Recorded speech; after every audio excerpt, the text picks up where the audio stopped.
অ্যাস্ট্রোটিপ সঞ্জয় শাস্ত্রী জ্যোতিষ চ্যানেলে আমার প্রত্যেকটা দর্শক বন্ধুদেরকে আন্তরিকভাবে শুভেচ্ছা ও ভালোবাসা জানিয়ে আজকে দর্শক বন্ধু জ্যোতিষ অনুষ্ঠান আপনাদের সামনে আমি তুলে ধরছি। তো আজকে অনুষ্ঠানটি করবো কিসের উপরে? আজকে অনুষ্ঠানটি করবো জীবনে প্রচুর মাত্রায় ধার দেনায় ভুগছেন। দেখুন, আপনার রাহুর দোষ নেই তো? মানে দর্শক বন্ধু, আপনি জীবনে প্রচণ্ড মাত্রায় ধার দেনাতে ভুগছেন, কী করবেন বুঝতে পারছেন না, ভাবার বিষয় রয়েছে। আপনি ভালো চাকরি করেন, তবু আপনার মাসের শেষে হাত খালি হয়ে যাচ্ছে, তার পরিবর্তে আপনি ধার দেনা করছেন সংসার চালানোর জন্য। রাহুর দোষ নেই তো আপনার? এটা কিন্তু দেখার বিষয় রয়েছে দর্শক বন্ধু, প্রচণ্ড পরিমাণে। তো যারা যারা এই মুহূর্তে আমার ভিডিওটি দেখছেন তাদেরকে আমি অনুরোধ করবো, আপনারা অবশ্যই আমার এই চ্যানেলটি সাবস্ক্রাইব করবেন দর্শক বন্ধু। কারণ সাবস্ক্রাইব করলে আমার নিত্য নতুন জ্যোতিষ সংক্রান্ত ভিডিওগুলো আপনাদের কাছে অতি অনায়াসে পৌঁছাবে। আর শেয়ার করতে কিন্তু ভুলবেন না। এখানে দেখুন, একটা হাতের ফটো আমি অঙ্কন করেছি, হাতের ফটো। সর্বপ্রথমে বলে রাখি, রাহুর দোষ, এই রাহুর পজিশনটা কারো যদি বিরাট মাত্রায় যদি খারাপ থাকে, ডিস্টার্ব থাকে, পীড়িত থাকে, প্রচণ্ড মাত্রায় রাহু যদি পর্বতময় রাহুর পর্বত যদি প্রচণ্ড মাত্রায় যদি বড় থাকে আর রাহুটা যদি খারাপ থাকে, আর রাহু থেকে অথবা রাহু থেকে যদি এরকম যদি রেখা যদি বেরায়, তাহলে ধরে নেবেন আপনার রাহুর দোষ জীবনে প্রচণ্ড পরিমাণে রয়েছে, প্রচণ্ড পরিমাণে রাহুর দোষ রয়েছে। অথবা রাহু থেকে এরকম যদি রেখা বেরায়, তাহলে আপনার ধরে নেবেন আপনার রাহুর দোষ প্রচণ্ড পরিমাণে রয়েছে। তাহলে কি মানে জীবনে প্রচুর মাত্রায় ধার দেনায় আপনি কিন্তু ভুগবেন।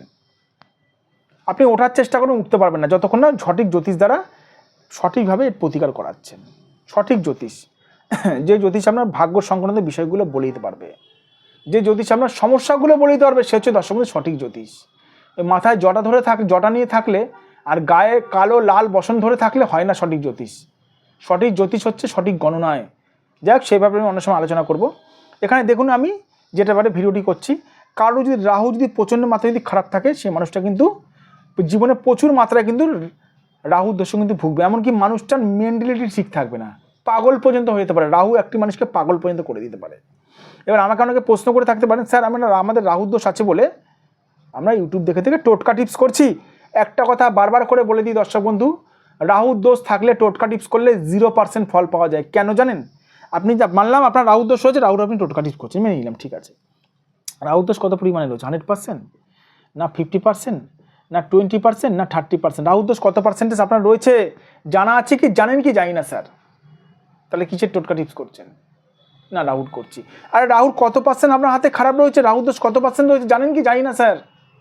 তাহলে ফলাফলটা কি করে পাবেন দর্শক বন্ধু? যত ডিগ্রি যত টেম্পারেচারে জ্বর হয়েছে, সেই টেম্পারেচারেই তো ওষুধ খেতে হয়। বেশি বা কম খেলে কি কমবে? উল্টে তো ক্ষতি হবে। সেরকম দর্শক বন্ধু, সঠিক জ্যোতিষকে ভালো মতন বিচার করিয়ে দেখাতে হয়, সঠিক জ্যোতিষকে দেখাতে হয়।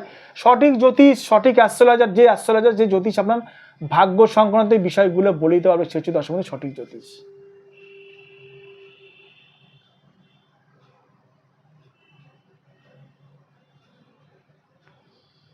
যাদের মনে হচ্ছে রাহুর দোষে ভুগছেন, মানে কোথায় কি করবেন বুঝতে পারছেন, যদি মনে হয় আপনারা আমার সঙ্গে যোগাযোগ করতে পারেন। আমি অনলাইন অফলাইন দু রকমভাবে প্রেডিকশন করে থাকি। এটা আমার বুকিং নাম্বার, প্লাস এটা আমার ফোন নাম্বার, প্লাস এটা আমার মানে হোয়াটসঅ্যাপ নাম্বার 9433811696। এই নাম্বারে আপনারা দর্শক বন্ধু আমার সঙ্গে যোগাযোগ করতে পারেন।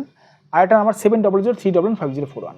একটা কথা বারবার করে বলে রাখি, যে সকল দূরের মানুষরা আমার চেম্বারে আসতে পারছেন না, দূরের দর্শক বন্ধু, মুম্বাই, দিল্লি, ব্যাঙ্গালোর, ম্যাড্রাস থেকে দেখছেন, আমার চেম্বারে আসতে পারছেন না, যদি মনে হয় আপনারা অনলাইন বুকিংয়ের মাধ্যমে আমার কাছে হাতের ফটো পাঠিয়েও বিচার করতে পারেন। অনলাইন বুকিংয়ের মাধ্যমে মানে পরিষ্কারভাবে যদি হাতের ফটো পাঠান সঠিকভাবে তুলে, তাহলে কিন্তু আমার কাছে কিন্তু বিচার করানোর অপশান রয়েছে। তবে অনলাইন বুকিং করাতে হবে আপনাদের এর জন্য। আর যে সকল মানুষরা মনে হচ্ছে না আপনারা আমার চেম্বারে আসতে পারবেন, অবশ্যই আসতে পারেন। এইটা আমার বুকিং নাম্বার 9433811696। ভালো থাকবেন দর্শক বন্ধু, সুস্থ থাকবেন। আবার আমি চলে আসবো নতুন একটি ভিডিও নিয়ে আপনাদের কাছে।